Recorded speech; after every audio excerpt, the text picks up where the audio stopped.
A Prefeitura de Belo Horizonte, por meio da Secretaria Municipal de Cultura, apresenta Aqui se Fala, projeto número 1675 do edital Decentra de 2021. Oi, esse é mais um episódio da Pai Bola. Nós somos uma agência de histórias colaborativa e comunitária da periferia de Belo Horizonte. Estamos na Vila Semig, no Barreiro de Cima, e é a partir daqui que contaremos nossas histórias. A periferia nunca se calou. O que falta é a escuta. E é isso que a Pai Bola vem trazer, porque escutar transforma.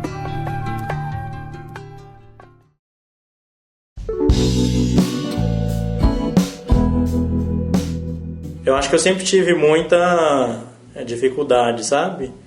De entender que a gente vive, né, numa sociedade racializada, né? Em que, enfim, as pessoas não têm as mesmas oportunidades dependendo da cor da pele.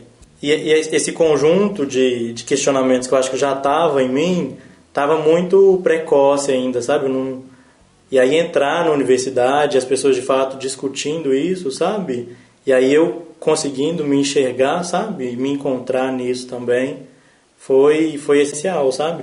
E aí a partir de leituras, de discussão, começar a materializar essas coisas, sabe? Entender que eu sou uma pessoa de fato negra, né? E que como uma pessoa negra eu vou ter diferentes acessos, né? Eu não vou frequentar necessariamente os mesmos espaços, as pessoas não vão me ler da mesma forma, sabe? E aí você comenta até do cabelo, né? Bom, meu cabelo é bem crespo, ele é preto, ele normalmente dá uns cachinhos bem pequenininhos, partindo da raiz até o fim do comprimento do fio. Eu gosto muito de deixar ele num formato mais redondinho, mais bolinha, como se ficasse um blackzinho. Bom, meu cabelo é assim. Eu acho que o cabelo às vezes é muito incômodo, sabe? Às vezes eu sinto isso andando pela rua, assim. E eu me encontrei muito deixando o meu cabelo crescer, sabe? Foi muito importante pra saber que apesar de tudo, esse sou eu, sabe? E com esse cabelo. É isso. Deixa o erê brincar. Deixa o erê viver. Deixa o erê crescer pra ser doutor e assinar a nova lei.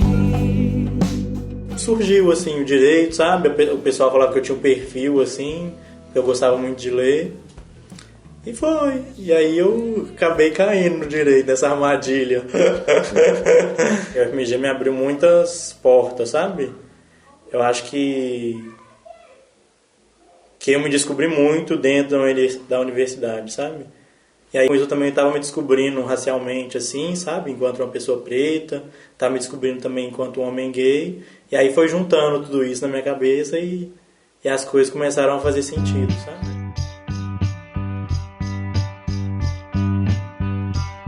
É porque a gente acaba sendo atravessado por muita coisa. Tem outra história dentro dessa história que não pode ficar de fora. Eu, a partir, eu acho que dos 14, 15 anos, é até vergonhoso de falar isso. Teve uma vez que eu tive acesso ao computador, eu pensei que queria pesquisar alguma coisa. Aí eu pensei, meu Deus, o que eu vou pesquisar? Eu tava em busca do pornô, né? E aí a primeira coisa que eu pesquisei foi pornô gay. E foi muito bom. Só que eu não aceitava isso, sabe? Pra mim, enfim, era só uma questão menor. E aí durante todo o ensino médio foi isso, sabe? Mesmo gostando de alguns meninos, isso nunca aparecia. E eu tentava sempre inibir isso e achar que eu era uma pessoa heterossexual, quando não era, né? E aí entrei na universidade, a gente teve uma calorada. E aí eu falei, vou me dar essa oportunidade, né? E aí me dei a oportunidade de, enfim, beijar alguém, beijar um menino. E aí acabou, né?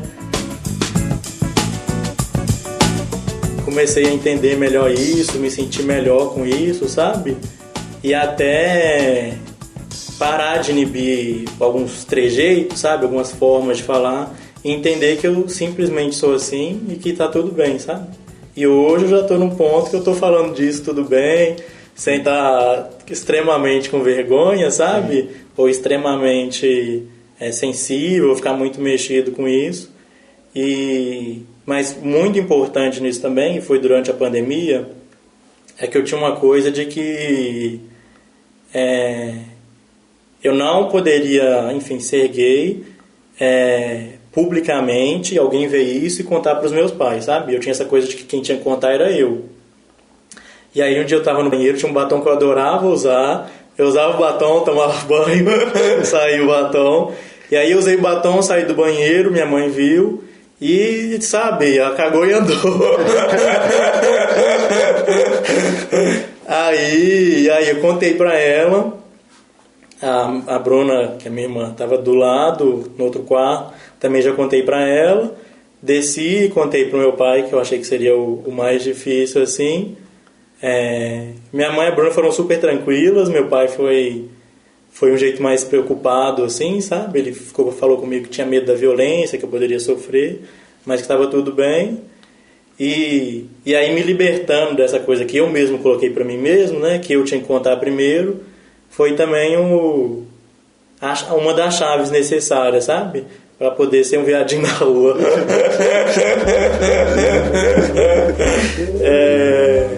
E aí foi isso, sabe? Eu acho que eu ainda tô me encontrando ainda com a minha sexualidade, eu tô no caminho, mas eu acho que o Gabriel de hoje é um Gabriel muito mais Gabriel, sabe? Alguém muito mais feliz consigo mesmo e muito mais tranquilo de ser gay, sabe? Você merece sentir sem se doar demais.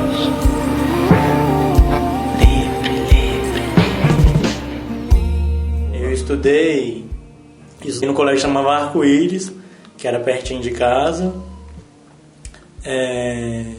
Depois do Arco-Íris, meus pais me colocaram no Crescer, que era um colégio lá de Contagem. Depois do Crescer, eu acho que a gente já mudou pra cá e tem um colégio ali no Cardoso, que é o Coração do Estudante. Fui pra lá, fiquei um tempo lá, e aí minha mãe achou que eu precisava de mais, sabe? E que eu conseguia mais também. Aí ela correu atrás, ela ligava para todos os colégios particulares que ela conseguia e descobriu que o Colégio Loyola tinha um edital aberto para selecionar bolsistas. Me inscreveu e tal, fiquei um mês me preparando, todo um ritual, né? E aí eu fiz a prova, fui bem na prova e aí consegui a bolsa, 100% de bolsa, e aí ingressei lá no 8º ano. Já no 3º ano eu conheci 2 professoras que foram 2 anos assim na minha vida, sabe? Que me deram a oportunidade de fazer cursinho com elas. Eu queria fazer até um agradecimento especial para essas 2 professoras que eu mencionei, a Ana Cristina, de matemática, e a Flávia Volker, de português, literatura e redação, que foram muito importantes para mim naquele momento de muita tensão e que marcaram a minha vida.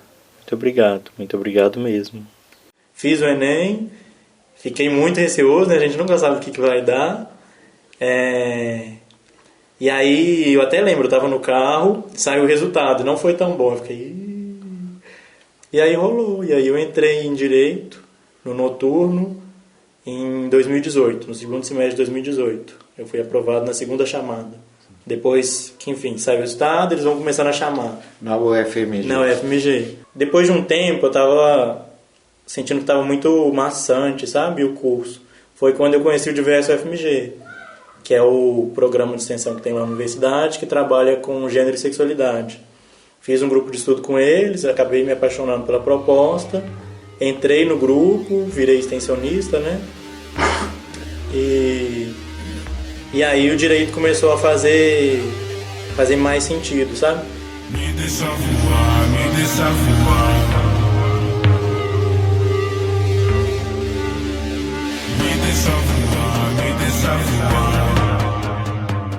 O Diverso FMG ele foi nosso coordenador, e são 2 homens gays, os 2 são casados, E junto com alguns estudantes, eles perceberam que o ambiente do direito estava muito omisso, sabe? Negligente, silencioso com as questões relativas aos direitos das mulheres e aos direitos das pessoas LGBT.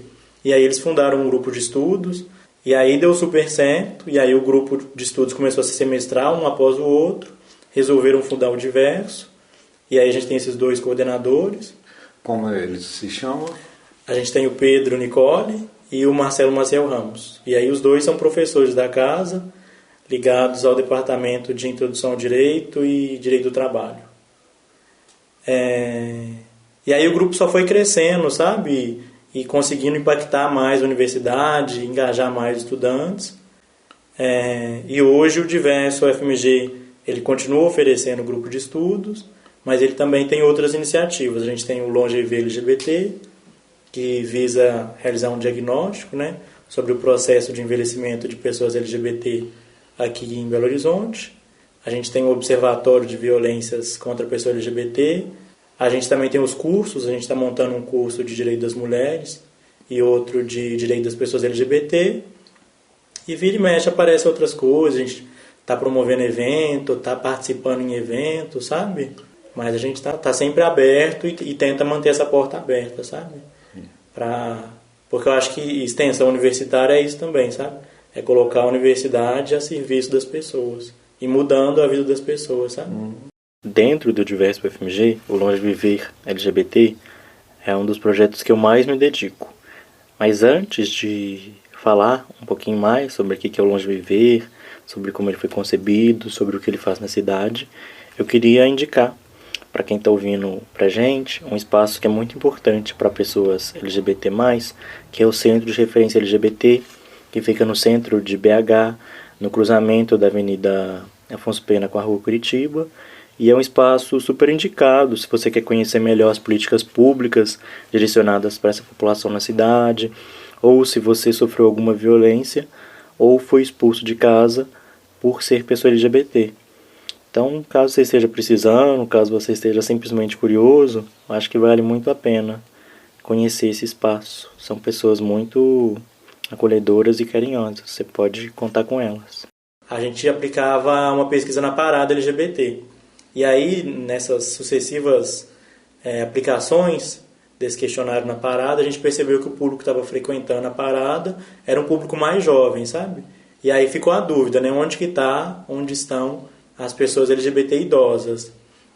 E aí a gente começou um diálogo mais próximo assim, da prefeitura e conseguiu conceber esse projeto, que chama Longeviver LGBT, para tentar entender onde estão essas pessoas LGBT idosas, como vivem, quais são as experiências que elas já passaram de violência, de violações de direito, se hoje elas sofrem alguma violência, uma violação de direito, e quais as demandas que esse público, né, em conjunto, tem para demandar não só para a Prefeitura de Belo Horizonte, mas também para o Estado, enfim.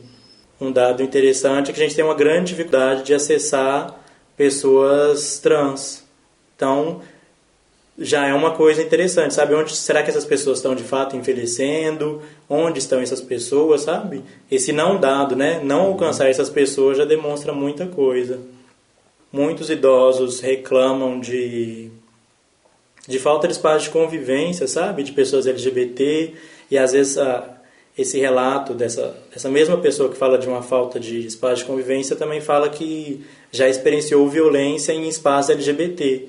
Então a gente também pensar como que o meio LGBT pode ser violento também para pessoas LGBT velhas, sabe? Mas eu acho que a gente tá tendo muita coisa ainda para pensar, para consolidar e para tentar entender essa experiência dessas pessoas que também são muito diversas, né? Que têm trajetórias muito diversas, que, enfim, experienciam a cidade de forma diversa também, sabe? Que são de classes diferentes, de raças diferentes. Isso.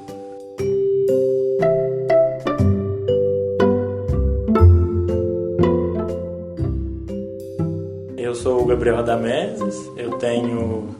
Sempre esqueço. Tenho 22 anos, eu nasci aqui no Barreiro, né? Na verdade, nasci aqui no Júlio Kubitschek, no sábado, no dia 2 de outubro. E meus avós moram aqui perto, né? Nasci, meu avô ainda era vivo. Minha mãe sentia muita falta da mãe dela. E aí meu pai arrumou esse barracão aqui, faz 513. E tô morando aí desde então, né? Esse Radamés vem de onde? Tem história. Tem história.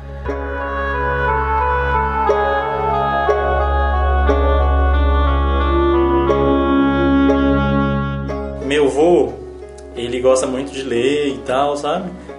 Até hoje ele ainda lê muito, tem uma estantezinha de livro. Ele faz várias postagens no Facebook com alguns trechos de poemas ou de parte de livros que ele está lendo. E acabou que essa coisa sobre a história do Egito, as pirâmides, os deuses, os faraós, acabou tocando muito ele. E aí ele se apaixonou pela história do Egito, assim. E aí os filhos pagaram por isso. Meu pai chama Queopes, a minha tia é Germana Tutmeles e a outra tia é Juliana Ramsés. E aí meu pai quis continuar o legado, eu sou Gabriel Radameses e a minha irmã é Bruna Ramsés. E a minha tia agora teve um filhinho e ele é Gustavo Kéferen. E aí marcou, né? Agora somos todos assim.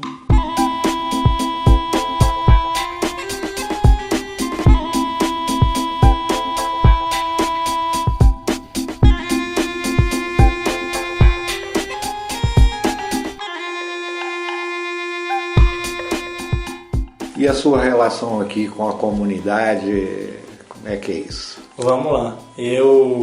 Como eu falei, eu vim aqui pra cá em 2008.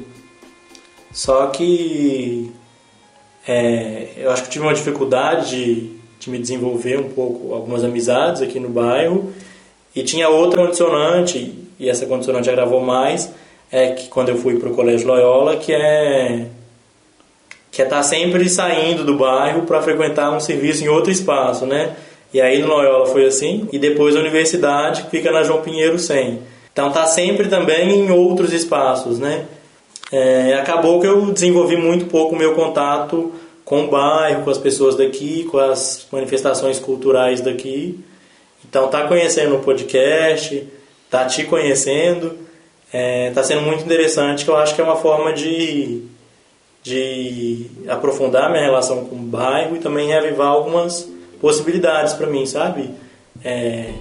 Me conhecer enquanto pertencente também, sabe? Ao bairro, à história daqui, e saber que eu posso contribuir para cá também, sabe? De alguma forma.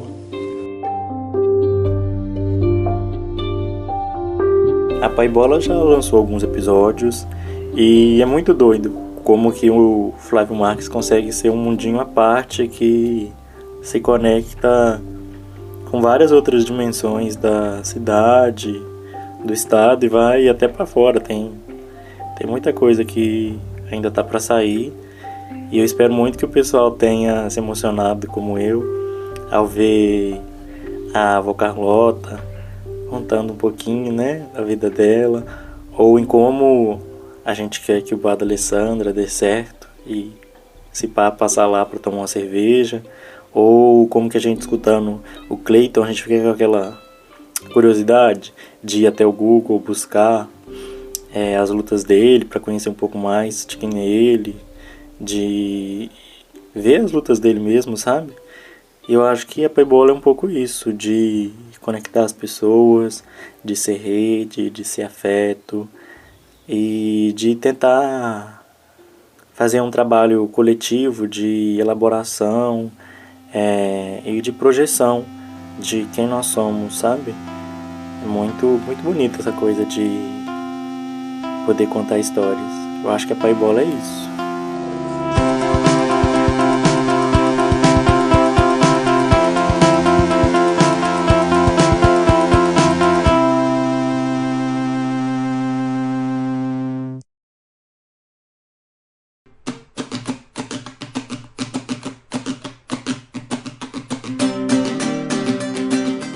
Essa história foi produzida pela Paibola, Agência de Histórias. Somos uma produtora de podcasts localizada na Vila Semig, no Barreiro de Cima, em Belo Horizonte.